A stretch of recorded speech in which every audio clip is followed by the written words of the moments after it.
par les 100 et or.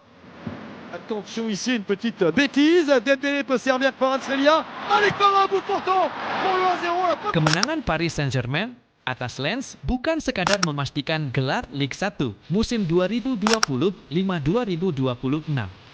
Lebih dari itu, kemenangan tersebut memberi PSG keuntungan besar menjelang final Liga Champions melawan Arsenal.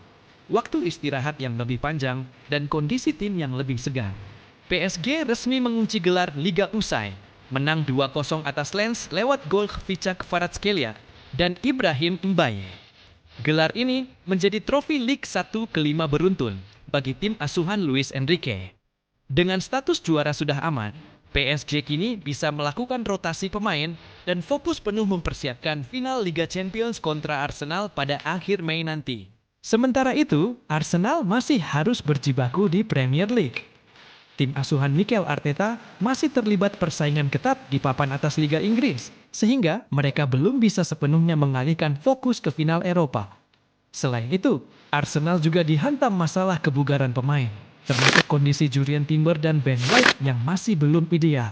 Di Paris, Luis Enrique mulai membangun suasana tenang. Intensitas latihan diatur, pemain inti diberi waktu pemulihan, dan fokus mulai diarahkan ke satu malam paling penting musim ini.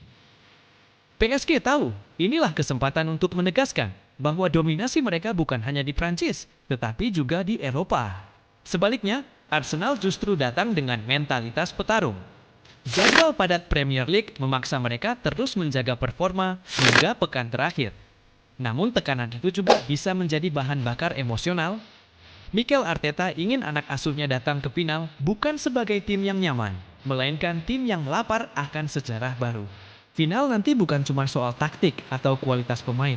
Ini tentang siapa yang lebih siap secara fisik, mental, dan emosional. Kabar tentang Michael Carrick yang disebut akan segera mendapat kontrak permanen di Manchester United memang sedang ramai dibicarakan. Menurut laporan, petinggi Manchester United disebut puas dengan performa Carrick sejak menjadi pelatih interim pada Januari 2026. Di bawah arahannya, MU berhasil bangkit, naik ke posisi 3 besar Premier League, dan mengamankan tiket Liga Champions musim depan. Dari legenda lini tengah menjadi harapan baru Old Trafford. Carrick bukan sosok asing bagi publik Manchester United. Ia pernah menjadi otak permainan MU di era kejayaan Sir Alex Ferguson. Kini, saat klub sempat limbung dan kehilangan arah, Carrick datang membawa ketenangan, identitas permainan, dan hasil positif. Yang membuat cerita ini terasa spesial bukan hanya soal kemenangan, tetapi bagaimana Carrick menghidupkan kembali semangat tim.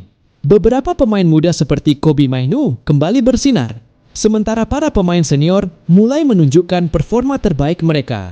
Atmosfer ruang ganti disebut jauh lebih positif dibanding sebelumnya. Manajemen MU sudah memberi lampu hijau untuk membuka pembicaraan kontrak permanen. Namun sampai saat ini, belum ada pengumuman resmi dari klub. Jika resmi ditunjuk, Carrick akan menghadapi tantangan besar, membawa Manchester United kembali menjadi penantang gelar Premier League dan berbicara banyak di Liga Champions.